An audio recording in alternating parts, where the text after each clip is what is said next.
안녕하세요. 오늘 저희와 함께 깊이 파고들 주제, 바로 한국인의 식탁에서 정말 빼놓을 수 없는 한돈입니다. 네, 한돈 정말 많이 먹죠, 저희. 그렇죠. 제공해주신 자료, 특히 김태경 박사님의 글을 중심으로 해서요. 지금 한돈 산업 상황이 어떤지, 또 앞으로는 어디로 가야 할지 한번 살펴보겠습니다. 네, 그 자료 저도 봤는데 흥미로운 점이 그 생성형 AI 답변을 활용한 부분도 있더라고요. 맞아요. 그래서 어쩌면 이게 외부에서 우리 한돈 산업을 보는 좀 일반적인 시각, 그런 것까지 엿볼 수 있지 않을까 싶네요. 그럴 수 있겠네요. 뭐랄까, 좀 더 객관적인 시선일 수도 있고요. 네. 그래서 이번 시간 당신과 함께할 저희의 목표는 아주 분명합니다. 한돈 산업이 지금 딱 마주한 진짜 과제들, 이게 뭘까? 네. 그리고 해외 사례들을 좀 보면서 우리가 배울 점은 없는지, 또 우리 현실에 맞는 발전 전략은 뭐가 있을지, 이건 같이 한번 파헤쳐 보는 거죠. 좋습니다. 좀 복잡한 산업 구조긴 한데 그 안에서 새로운 통찰을 찾는 거 좋아하시는 분들께는 딱 맞을 것 같습니다. 네, 그런 분들을 위해 준비했습니다. 자, 그럼 본격적으로 시작해 볼까요? 네. 먼저 현재 한돈 산업이 처한 상황부터 좀 짚어보죠. 이게 수십 년간 양적으로도 엄청 성장했지만 지금은 아시다시피 아프리카 돼지열병, 그 ASF 문제도 있고, 그렇죠. 아직도 계속되고 있죠. 네. 그리고 환경 규제는 점점 더 강해지는 것 같고요.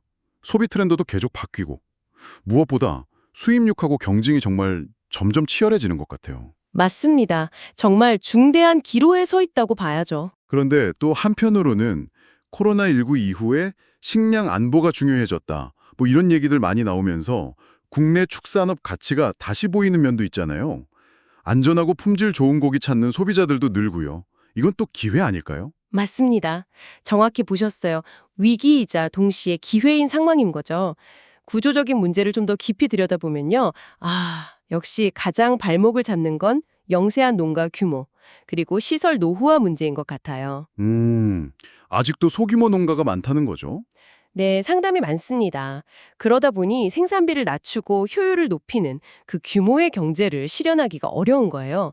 이게 결국 생산비 상승, 수익성 악화 이런 문제로 바로 이어지죠. 하긴 시설 투자 같은 것도 쉽지 않겠네요, 소규모면. 그렇죠. 더 큰 문제는 뭐냐면 농가마다 사육 방식이나 관리 수준이 제각각이다 보니까 똑같이 한돈 마크를 달고 나와도 품질이 좀 일정하지가 않다는 겁니다. 그 문제 정말 공감되네요. 소비자 입장에서 어떨 땐 되게 맛있는데 어떨 땐 좀 실망스럽고, 그러면 사실 신뢰하기가 좀 어렵잖아요. 바로 그겁니다. 이게 한돈 브랜드 전체의 가치를 높이는데 아주 치명적인 약점이에요. 사실 식량 안보랑 직결된 중요한 산업인데도 이런 기본적인 생산 기반이 아직 좀 취약하다는 거. 이게 어떻게 보면 가장 좀 놀라운 지점일 수도 있습니다. 네, 품질 불균일 문제 심각하군요. 기술 격차 문제도 좀 있지 않나요? 스마트팜이나 IoT 센서, 빅데이터 이런 4차 산업혁명 기술들 도입이 해외 선진국들에 비하면 아직 좀 더딘 것 같다는 느낌이 들어요. 정확한 지적이십니다. 이게 단순히 생산 효율성만의 문제가 아니에요. 네, 말씀하신 것처럼 ASF 같은 질병이 터졌을 때 이걸 빨리 알아채고 퍼지는 걸 막는 데도 영향을 미칩니다. 예를 들어 디지털 방역망이라는 게 결국 농장 데이터를 실시간으로 보고 이상 징후를 빨리 잡자는 건데 개별 농가의 기술 기반이 약하면 이게 제대로 돌아가기가 어렵죠. 그렇군요. 생산성뿐만 아니라 방역하고도 직결되는 문제네요. 네. 그리고 유통이나 마케팅 쪽을 봐도 한계가 좀 뚜렷해요. 지금 유통 구조는 중간 도매상 의존도가 너무 높아요. 복잡한 단계를 거치다 보니까 농가가 실제 손에 쥐는 돈은 소비자가 내는 가격에 비해서 좀 낮은 편이죠. 중간 마진이 크다는 얘기군요. 그렇죠. 농가가 직접 소비자랑 만날 수 있는 온라인 판매라던가 직거래 시스템 구축 이런 게 아직 좀 부족하고요. 한돈만의 강점, 예를 들면 신선함이나 우리 입맛에 맞는 그 풍미 같은 거 있잖아요. 이런 걸 제대로 알리는 노력도 좀 아쉽습니다. 그러니까 국산 돼지고기 이게 전부가 아니라는 거죠. 뭔가 더 매력적인 걸 보여줘야 하는데. 네. 그래서 여기서 우리가 던져야 할 질문은 이거죠. 이렇게 수많은 먹거리 정보가 넘쳐나는 시대에 한돈이 어떻게 소비자의 마음을 사로잡고 정말 이건 믿고 먹을 수 있다 하는 브랜드로 자리 잡을 수 있을까? 단순히 국산이라는 딱지 하나만으로는 이제 부족하니까요. 그렇죠. 그 국산 프리미엄도 사실 예전 같진 않으니까요. 자, 그럼 이제 다른 나라들은 이 비슷한 문제들을 어떻게 풀었는지 그 성공 사례들 속에서 좀 힌트를 얻어볼까요? 여기서부터 정말 흥미로운 얘기들이 많습니다. 네, 기대되네요. 먼저 일본 가고시마 흑돼지 사례부터 보죠. 이게 단순한 고기가 아니라 거의 지역의 아이콘, 브랜드가 된 경우라고 들었습니다. 뜰을 만들었다? 네, 단순히 화산재 토양에서 고구마 먹여 키웠어요. 이게 아니라 이걸 지역의 역사, 예를 들면 옛날 사츠마번 무사들의 강인함, 품격 이런 이미지랑 연결시키는 거죠. 그리고 온난한 기후 같은 자연환경 스토리도 입히고요. 이게 소비자들의 감성을 건드리는 가치를 만들어낸 겁니다. 단순 스펙 설명이 아니라 스토리를 입혔군요. 그렇죠. 또 하나 주목할 점은 예전에 일본도 광우병 사태 겪으면서 소비자 신뢰가 많이 무너졌었거든요. 네, 기억납니다. 그때 신뢰를 다시 얻으려고 QR코드 같은 ICT 기술을 써서 생산 이력 정보를 아주 투명하게 공개했어요. 중요한 건 기술을 도입했다 이게 아니라요. 이렇게 지역의 문화적인 자산이랑 현대 기술을 잘 버무려서 소비자의 신뢰와 감성을 동시에 잡았다는 점입니다. 와, 기술과 스토리가 결합된 거네요. 네. 이러니까 일반 돼지고기보다 서너 배 비싸도 꾸준히 팔리는 거죠. 이야, 대단하네요. 스토리가 그냥 마케팅 고호가 아니라 신뢰 회복이랑 가치 증명의 도구가 된 거군요. 이게 그냥 비싸게 파는 프리미엄 전략이랑은 좀 차원이 달라 보이는데요. 맞습니다. 훨씬 더 깊이가 있죠. 그럼 스페인 이베리코는 어떤가요? 그 걸어다니는 올리브나무라는 별명이 있던데요. 이것도 뭔가 스토리가 있겠죠? 이베리코는 또 다른 차원의 성공 사례죠. 핵심은 대해사라는 아주 독특한 참나무 숲 생태계, 그리고 거기서 나오는 도토리입니다. 아, 도토리 먹고 자란 돼지. 네, 특히 10월부터 2월까지 몬타네라라는 기간이 있는데 이때 돼지들이 오직 도토리만 먹고 자라면서 특유의 마블링과 풍미를 만들어내요. 네. 근데 이걸 스페인 정부가 법으로 아주 엄격하게 관리합니다. 법으로요? 네, 100% 순중 이베리코 돼지가 도토리만 먹고 최상급으로 자란 건 베요타 등급이라고 해서 검은색 라벨을 붙이고요. 그 아래 등급은 초록색, 파랑색 이렇게 라벨 색깔로 다 구분을 해요. 와, 라벨만 봐도 등급을 바로 할 수 있겠네요. 그렇죠. 이 철저한 등급 시스템하고 또 유럽연합의 원산지 명칭 보호, PDO 인증이라고 하죠. 특정 지역에서 전통 방식으로 만들었다는 걸 보증해 주는 거. 이런 것들이 이베리코라는 이름 자체에 엄청난 신뢰를 줍니다. 거기다 세계 4대 진미 중 하나다. 이런 고급 이미지까지 잘 만들었고요. 그 엄격한 등급 관리가 정말 인상적이네요. 아까 지적됐던 우리 한돈의 품질 불균일 문제를 생각하면 이베리코 사례는 시사하는 바가 정말 큰 것 같습니다. 그렇죠. 근데 이런 강력한 품질 관리 시스템, 이걸 한돈에 도입하는 게 현실적으로 가능할까요? 좀 어려울 것 같기도 한데요. 물론 쉽지는 않을 겁니다. 당장 스페인처럼 단일 품종, 특정 지역 중심으로 관리하는 건 우리 현실하고는 좀 다르니까요. 하지만 단기적으로는 반드시 가야 할 방향이라고 봅니다.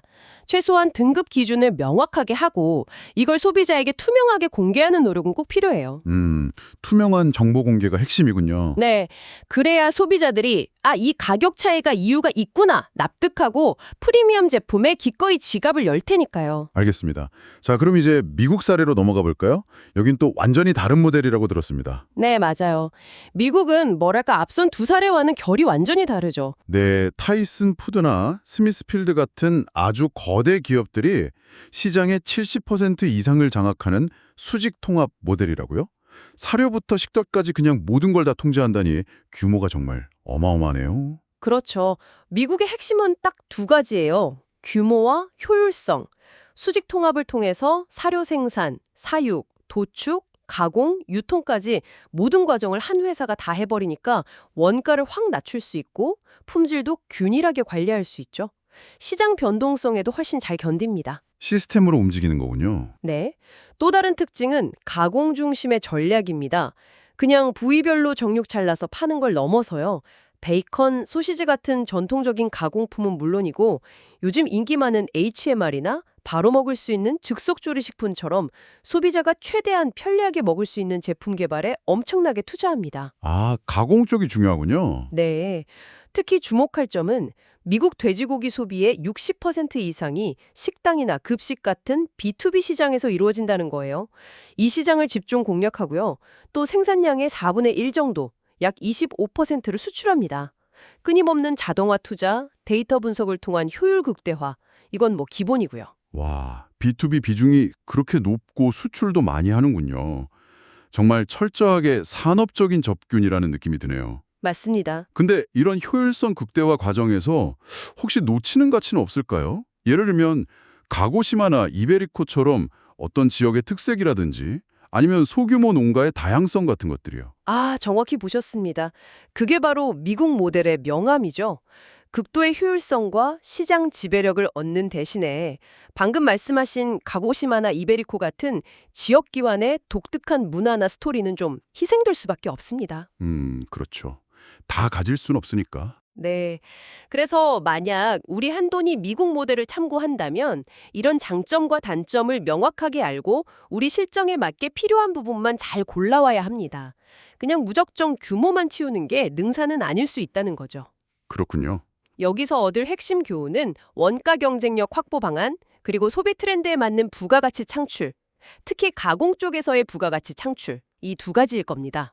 정말 다양한 성공 방식이 있네요. 문화를 판 가고시마, 희소성을 만든 이베리코, 효율로 시장을 잡은 미국. 자, 그럼 이 흥미로운 사례들과 우리 현실 진단을 바탕으로 우리 한돈 산업은 어떤 로드맵을 그려볼 수 있을까요? 자료에서 3단계 로드맵을 제시하고 있던데 이걸 좀 더 자세히 풀어주시죠. 네, 제안된 로드맵은 크게 세 단계로 나눠볼 수 있습니다. 첫 번째 단계는 기반 구축 단계예요. 앞으로 한 1, 2년 정도 예상하고요. 기반 구축이요? 네, 핵심은 흩어져 있는 영세 농가들이 힘을 합치는 겁니다. 뭐 컨소시엄을 만들든 아니면 공동사육시설을 운영하든 어떻게든 규모를 키워서 생산 기반을 좀 안정시키는 거죠. 동시에 스마트팜 같은 기질 도입을 위한 정부 지원 확대, 농가 교육 강화 이런 게 꼭 필요하고요.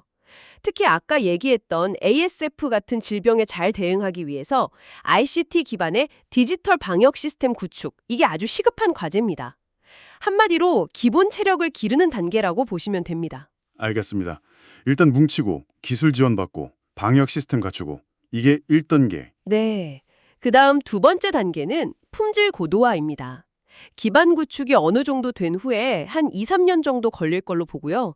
여기서 목표는 한도는 믿고 먹을 수 있다. 이 이미지를 확실하게 만드는 겁니다. 신뢰 회복이군요. 그렇죠. 이걸 위해서 과학적인 데이터에 기반한 표준 사육 매뉴얼을 만들고 이걸 잘 지키는 농가를 인증해주는 시스템을 도입해야 합니다. 사료는 뭘 쓰고 사육 환경은 어떻게 하고 출하할 때 체중은 어느 정도로 맞추고 이런 걸 표준화해서 소비자가 언제 어디서 한돈을 사든 일정한 품질을 경험하게 하는 거죠. 아, 표준화가 중요하네요. 네. 근데 여기서 더 나아가서 단순히 균일한 품질만 추구할 게 아니라 제주 흑돼지처럼 지역별 특색을 살린 프리미엄 브랜드도 키워야 합니다. 아, 차별화도 같이 가는 거군요. 네. 예를 들어 그 지역 특산물을 활용한 특별한 사료를 개발한다든지 아니면 전통적인 사육 방식을 현대적으로 되살린다든지 이런 식으로 스토리가 있는 한돈을 만드는 거죠. 이건 아까 본 가고시마 사례에서 좀 배울 수 있겠죠? 표준화와 차별화, 이 두 가지를 동시에 추구한다. 듣기에는 참 이상적인데요? 근데 전국적으로 좀 획일적인 표준을 만든다고 하면 농가분들 반발이나 뭐 현실적인 어려움 같은 건 없을까요? 물론 어려움이 따를 겁니다. 당연하죠. 그래서 이게 뭐 일방적으로 이렇게 하세요 강요하는 게 아니라 표준을 잘 지키는 농가에는 인센티브를 확실히 주는 방식의 인증제 도입이 중요합니다. 그리고 또 모든 농가가 다 최고급 프리미엄을 만들 필요는 없잖아요. 아, 그렇죠. 네, 대중적인 일반 한도는 철저한 표준 관리로 신뢰도를 높이고 일부 지역 기반의 특색 있는 브랜드는 또 별도의 프리미엄 전략으로 가는 이런 투트랙 접근이 좀 현실적일 수 있습니다. 네, 그게 합리적이겠네요. 그럼 마지막 3단계는 뭔가요? 자, 마지막 세 번째 단계는 가치 사슬 통합입니다. 품질 고도화가 이루어진 후에 한 3년에서 5년 정도를 보고요. 생산부터 소비까지 쭉 이어지는 과정을 더 효율적으로 만들고 부가가치를 높이는 데 집중하는 단계입니다. 가치 사슬 통합. 좀 더 구체적으로 설명해 주시면요. 네, 구체적으로는 생산 농가랑 소비자를 직접 연결하는 채널을 다양하게 만드는 거예요. 온라인 직판몰을 키운다거나 로컬 푸드 매장을 더 늘린다거나 더 나아가서는 농장에서 직접 운영하는 레스토랑 같은 체험형 모델도 생각해 볼 수 있습니다. 아, 직거래를 늘리는 거군요. 그렇죠. 이렇게 해서 중간 유통 마진을 줄이면 농가 소득은 올라가고 소비자는 더 신선한 제품을 좀 더 합리적인 가격에 만날 수 있게 되는 거죠. 네, 좋네요. 그리고 또 하나는 단순히 돼지고기, 그러니까 원료용만 공급하는 걸 넘어서 가공업체하고 전략적인 파트너십을 맺는 겁니다. 특히 요즘 HMR, 가정 간편식 시장이 엄청 크잖아요. 네, 엄청나죠. 이 시장을 겨냥해서 품질 좋은 한돈을 활용한 다양한 간편식 제품을 같이 개발한다든지 해서 부가가치를 높이는 노력이 필요합니다. 이건 아까 본 미국 모델의 장점, 그 가공 중심 전략을 우리식으로 좀 활용하는 방안이 될 수 있겠죠. 와, 로드맵이 상당히 구체적이네요. 1단계에서 기본기 다지고 2단계에서 품질 높이고 브랜드 스토리 만들고 3단계에서는 유통 혁신하고 가공으로 부가가치까지 높인다. 전체적인 그림은 그려지는데요. 이걸 실제로 하려면 정부랑 민간의 역할 분담, 그리고 협력이 아주 중요할 것 같습니다. 어떤 지원과 노력이 필요할까요? 맞습니다. 로드맵은 그냥 청사진일 뿐이고 결국 실행이 중요하죠. 자료에서는 우선 정보 역할로 농가들이 기술이나 마케팅, 자금 지원 같은 걸 받으려면 여기저기 막 찾아다녀야 하잖아요. 네, 복잡하죠. 그러니까 이걸 한 곳에서 그냥 원스톱으로 해결해주는 한돈 산업 통합지원센터 같은 걸 만들자고 제안합니다. 그리고 품질이랑 생산성 향상을 위한 R&D 투자를 대폭 늘려야 하고요. 특히 우리 고유 품종 개발이나 기능성 사료, 친환경 기술 연구 이런 데에 좀 집중해야 한다고 보고요. 정부 역할이 크네요. 그럼 민간에서는요? 민간에서는 생산자 조직, 그러니까 협동조합 같은 조직들의 역할을 강화하는 게 아주 중요합니다. 개별 농가들의 힘을 하나로 모아서 공동으로 뭘 구매하고 같이 팔고 또 브랜드를 함께 관리하는 그런 구심점 역할을 제대로 해야죠. 농가들 스스로 뭉쳐야 한다는 거군요. 네, 그게 핵심입니다. 마지막으로 농장 견학 프로그램을 만든다든지 아니면 온라인으로 소비자들과 계속 소통하면서 거리를 좁히고 신뢰를 쌓는 노력, 이게 꾸준히 필요합니다. 이건 생산자 단체나 개별 농가 모두의 숙제라고 할 수 있겠습니다. 들어보니 결국 한돈 산업의 미래는 단순히 양을 늘리는 걸 넘어서 질적인 도약에 달려있다, 이 말씀이시네요. 스마트 기술 같은 새로운 걸 받아들이면서도 가고시마나 이베리코처럼 우리만의 스토리가 담긴 강력한 브랜드를 만들고 또 철저하게 소비자 눈높이에서 생각하는 것. 네, 맞습니다. 그리고 이 모든 과정에 정부, 농가, 기업, 관련된 모든 사람들이 다 같이 가야 한다.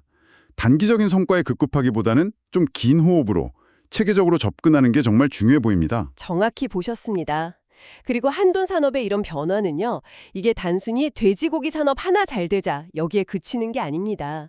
우리 농업 전체의 경쟁력을 높이고 더 나아가서 식량 안보를 튼튼하게 하는 아주 중요한 기반이 될 수 있어요. 아, 그렇게까지 연결되는군요. 네, 스마트 축산이라는 큰 기술 흐름을 적극적으로 받아들이는 동시에 우리 한식 문화나 각 지역의 역사 같은 우리만의 고유한 문화적 자산을 잘 엮어내서 세계 시장에서도 통할 수 있는 독창적인 K-포크 브랜드를 만드는 것. 이것이 우리 한돈 산업 앞에 놓인 도전이자 동시에 아주 큰 기회가 될 거라고 생각합니다. 오늘 김태경 박사님의 분석 자료를 바탕으로 한돈 산업의 현재와 미래를 정말 깊이 있게 살펴봤습니다. 물론 어려운 과제들이 많지만 해외의 성공 사례들이나 또 구체적인 로드맵을 통해서 앞으로 나아갈 방향에 대한 희망도 좀 발견할 수 있었던 것 같습니다. 오늘 함께해 주셔서 감사합니다. 네, 저도 유익한 시간이었습니다. 자, 마지막으로요. 오늘 나눈 이야기에서 한 걸음 더 나아가서 당신께서 한번 스스로 곱씹어 볼 만한 질문을 하나 남겨드리고 싶습니다. 일본의 가고시마, 스페인의 이베리코, 이들처럼 정말 강력한 브랜드를 만들려면 품질이나 기술만으로는 부족하다고 했잖아요. 그들만의 이야기가 있었죠. 네, 스토리가 중요했죠. 그렇다면 우리 한돈만이 들려줄 수 있는 고유한 이야기는 과연 무엇일까요? 우리의 그 오랜 식문화 속에서 찾을 수 있을까요? 아니면 각 지역의 숨겨진 역사 속에서 혹은 그냥 삼겹살에 소주 한 잔 기울이는 그 아주 일상적인 풍경 속 어딘가에 그 답이 숨어 있진 않을까요? 한번 생각해 보시면 아주 흥미로운 여정이 될 것 같습니다. 다음 분석에서 또 뵙겠습니다.